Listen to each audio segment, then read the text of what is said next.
देखिए, आज संभल पर योगी आदित्यनाथ पहली बार खुलकर बोले और बहुत बोले। उन्होंने संभल हिंसा को लेकर के संभल के इतिहास तक एक एक चीज तथ्यों के साथ सामने रख दी। उन्होंने संभल के गुनहगारों को खुली चेतावनी दी तो संभल की विरासत पर दावा जताने वालों का सच से सामना भी करवाया। संभल हिंसा के बाद से अब तक वहां योगी आदित्यनाथ का पंजा चल रहा है। पहला पंजा है सनातन की खोज, जिसके जरिए संभल में सनातन का प्रमाण सामने आ रहा है। दूसरा पंजा है भगवान की स्थापना। 2 दिन पहले संभल में प्राचीन शिव मंदिर मिला, जिसे योगी सरकार ने फिर से स्थापित करवा दिया। तीसरा पंजा है योगी का बुलडोजर, जो अवैध निर्माण पर जमकर चल रहा है। संभल में बिजली चोरों पर भी एक्शन हो रहा है। संभल में योगी का 5वां पंजा है 24 नवंबर के गुनहगारों पर शिकंजा।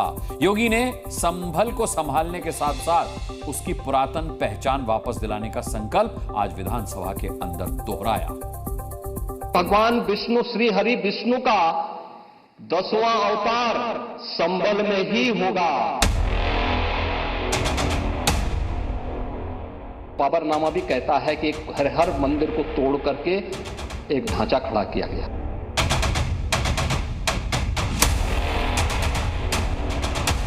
जुमे की नमाज के पहले और जुमे की नमाज के दौरान तकरीरों के बाद माहौल खराब हुआ।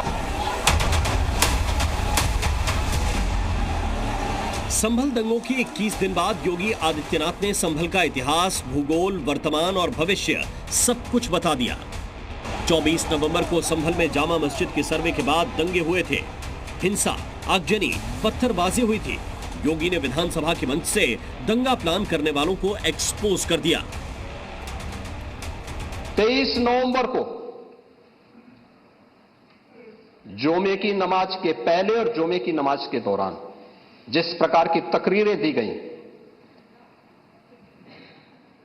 उन तकरीरों के बाद माहौल खराब हुआ और फिर उसके बाद जिस प्रकार की स्थितियां की गई थी वो सबके सामने। संभल हिंसा में जिन 4 लोगों की मौत दंगों में हुई थी, उनकी हत्या के पीछे पुलिस तुर्क और पठान के बीच बरसों से चली आ रही लड़ाई का एंगल भी खंगाल रही है। आज योगी आदित्यनाथ ने विधानसभा में संभल में देसी बनाम विदेशी मुसलमानों की लड़ाई का सच सबके सामने रखा। क्या यह सच नहीं है कि देसी और विदेशी मुसलमानों की आपसी भिड़ंत है जो बरसों की लड़ाई को लेकर के वहां चल रहा है? आप लोग सच पे पर्दा डालने का प्रयास कर रहे हैं। संभल दंगों में शामिल अब तक 40 आरोपी जेल की सलाखों के पीछे जा चुके हैं, जबकि आरोपियों की संख्या 400 से ज्यादा है। अब संभल पुलिस उन दंगाइयों के ऊपर इनाम रखने की तैयारी कर रही है। संभल के दंगाइयों की तलाश के लिए योगी फोर्स पहले ही तस्वीरें जारी कर चुकी है। अब तो योगी ने संभल के एक एक गुनहगार को विधानसभा से चेतावनी दे दी है। याद रखना, जिसने पत्थरबाजी की होगी, जिसने माहौल खराब किया होगा, उसमें एक भी बचने वाला भी नहीं है। विधानसभा के अंदर योगी आदित्यनाथ ने संभल में सांप्रदायिक दंगों का इतिहास गिनाकर विपक्ष को आईना दिखाया। संभल में 1947, 1948, 58, 62, 1972 में दंगे हुए। 1978 में सबसे बड़ा दंगा हुआ, जिसमें 184 हिंदुओं को जला दिया गया। इसके बाद 1980, 82, 86, 90, 1992 और 1996 में भी दंगा हुआ। 1947 से अब तक संभल में दंगों में 209 हिंदुओं की हत्या की गई। एक वैश्य जिसने सबको उधार दे रखा था पैसा, और इस बात को मानता था कि साहब मैं तो सबको पैसा देता हूं, मेरे यहां तो सब व्यवसाय के साथ जुड़े हुए हैं। अगल बगल के हिंदू दंगा होने के बाद उनके घर में इकट्ठे होते हैं। कहा जाता नहीं, क्योंकि तुम इन हाथों से पैसा मांगोगे इसलिए उनके हाथ काटे जाते हैं, फिर उनके पैर काटे जाते हैं और फिर उनका गला रेंध करके हत्या होती है। ये लोग सौहार्द की बात करते हैं, शर्म नहीं आती इन लोगों को सौहार्द के बारे में चर्चा करने में। संभल में इतने दंगे क्यों हुए? क्यों वहां हिंदू धर्म को लगातार निशाना बनाया गया? योगी आदित्यनाथ ने इसके पीछे की वजह भी गिनाई।